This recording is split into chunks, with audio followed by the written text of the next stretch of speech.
Good morning. तो आज हम शो करने जा रहे हैं इकाई 3 हिंदी की विविध विधाओं के शिक्षण की विधियों का परिचय और उपयोग। हिंदी की विविध विधाएं हम पढ़ चुके हैं। यूनिट 2 में आपको याद होगा कि परंपरागत विधाएं, आधुनिक विधाओं के बारे में हमने चर्चा किया था। तो आज इकाई 3 में इन्हीं विधाओं का परिचय और उनका क्या उपयोग है, उनको क्यों पढ़ाया जाता है, उसको हम लोग पढ़ेंगे। तो सबसे पहले बात करते हैं 3.1 की। इसमें लिखा है माध्यमिक कक्षाओं में गद्य शिक्षण की उपयोगिता। 3.1 आपका ये है कि हम गद्य शिक्षण क्यों करते हैं, क्या आवश्यकता है, क्या उपयोगिता है गद्य शिक्षण करने की, तो उसकी हम आज चर्चा करेंगे।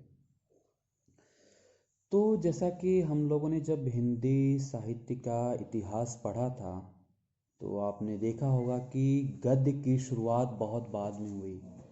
आधुनिक काल में गद्य की शुरुआत हुई, उससे पहले पद्य ही चलते थे, यानी कविताओं के ही द्वारा बातें की जाती थी, रखी जाती थी वो। तो जो आम आदमी का जो बोलचाल की जो भाषा थी उसमें साहित्य की रचना बहुत देर से हुई हो। तो गद्य और पद्य में एक कहा जाए कि अंतर जो होता है, वो कुछ विद्वानों ने कहा है कि क्या अंतर क्या होता है भाई, गद्य और पद्य में क्या अंतर है भाई। गद्य के माध्यम से भी अपनी बातें कहते हैं, पद्य के माध्यम से भी अपनी बातें कहते हैं वो। तो एक डॉक्टर रेनी है, वो कहते हैं कि कविता जो है बौद्धिक सृजन करती है और गद्य जो है बौद्धिक निर्माण करता है। रेनी कहते हैं कि कविता बौद्धिक सृजन करती है और गद्य जो है बौद्धिक निर्माण करता है। अब बात आएगी कि भाई सृजन और निर्माण में अंतर क्या है। वो एक कविता तो बौद्धिक सृजन करती है, निर्माण तो। अब सृजन और निर्माण में अंतर का, सृजन यानी क्रिएटिविटी, निर्माण करना यानी कि कंस्ट्रक्शन, जो हमने बात करते कल हम चर्चा करते हैं, कंस्ट्रक्शन करना, संरचना करना। वो तो क्रिएटिविटी या सृजन और निर्माण में क्या अंतर है, अभी हम ये बात देखते हैं। तो जैसे सृजन क्या होता है, मान लीजिए किसी एक घर बनाना है आपको। वो तो जो घर बनाने से पहले हम सोचते हैं कि हाँ घर कैसे बनाया जाएगा भाई, कहाँ पे टॉयलेट होगा, कहाँ पे किचन होगा, कितने रूम होंगे, बालकनी कितनी होंगी, किधर होगी, गेट किधर होगा। यानी कि एक तरह से कहा जाए कि जब हम घर बनाते हैं तो उसका एक हम मैप तैयार करते हैं, एक नक्शा तैयार करते हैं वो। तो वो जो नक्शा तैयार करना है वो सृजन है। वो उसको हम क्रिएटिविटी कहेंगे। वो आप उसको क्रिएट करते हैं, उसको सृजन करते हैं कि हाँ कहाँ कहाँ कैसे रहे, खिड़की किधर होगी, एसी रूम कहाँ रह गया, बालकनी, सभी जो जितने भी आप बनाएंगे, मैप बनाएंगे, तो वो कहलाता है सृजन। लेकिन जब वास्तविक में घर बनने लगता है, जब वहाँ पे सीमेंट जुड़ने लगता है, जब ईंट जुड़ने लगती है, सीमेंट जुड़ने लगती है, खिड़कियाँ लगने लगती हैं, तो उसको कहा जाता है कि निर्माण। तो ये हो गया सृजन और निर्माण में अंतर। तो वही कह रहे हैं, डॉक्टर रेनी कहते हैं कि कविता जो है बौद्धिक सृजन करती है। यानी जो कविता क्या कहते हैं कविता कि जहाँ न पहुँचे रवि वहाँ पहुँचे कवि। यानी कवि जो है कल्पना बहुत ज़्यादा करता है, वो सृजन करता है, वो अलग अलग चीज़ें अपने दिमाग में लाता है वो। और गद्य जो है उसका बौद्धिक निर्माण करता है वो, यानी कि जो सृजन हो जाती है उसको लिखने के काम करता है वो बहुत सारी चीज़ें देखिए। तो आप जो गद्य में देखेंगे, आप जो हम दैनिक जीवन में प्रयोग करते हैं, हम उसको लिखने लगते हैं वो।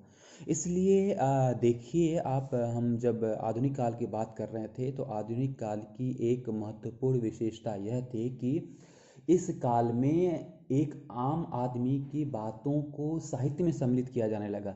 इससे पहले ये नहीं होता था वो। इससे पहले आपने देखे होंगे कि भाई वीरों की कहानी होती थी, भगवान की कहानी होती थी। जो आम आदमी की कहानी जब आने लगी, चाहे वो प्रेमचंद्र लेकर आए, चाहे जो शंकर प्रसाद लेकर आए, चाहे वो राजेंद्र कुमार लेकर आए, वो तो वो आधुनिक काल से ही शुरू होती है, क्योंकि उस टाइम गद्य विकसित हो गया। जब गद्य होगा, आम लोगों की बोलचाल की भाषा गद्य ही थी, इसीलिए वो आपका आधुनिक काल, क्या कहते हैं, गद्य, हाँ मतलब कि आधुनिक काल में क्योंकि गद्य की शुरुआत हुई और आम व्यक्ति भी गद्य में ही बातचीत करता था, अपना दैनिक जीवन करता था, इसलिए इसमें लिखने की शुरुआत हुई आधुनिक काल से वो। तो ये एक बेसिकली आपको पता होना चाहिए कि गद्य और पद्य में मुख्य अंतर क्या है वो। दूसरी बात एक आती है कि गद्य आया कहाँ से। तो गद्य जो शब्द है संस्कृत भाषा की गद्य धातु से बना है, जिसका अर्थ होता है स्पष्ट कहना। यानी कि नाम से एक हो रहा है कि स्पष्ट कहना। यार कविता में कोई भी बात कही उतनी स्पष्ट नहीं हो जाएगी। आप कविता समझना थोड़ा मुश्किल लगता है, लेकिन आपको गद्य में या किसी लिखी हुई चीज़ हो उसको बड़ी इजीली समझ जाती हैं वो। तो वही कह रहा है कि गद्य का जो एक रूप है, जो अर्थ है गद्य धातु का, उसका तो स्पष्ट कहना।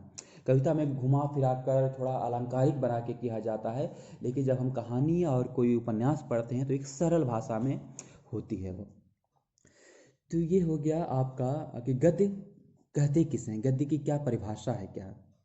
हाय फ्रेंड, आपका हमारे चैनल पर हार्दिक स्वागत एवं अभिनंदन है।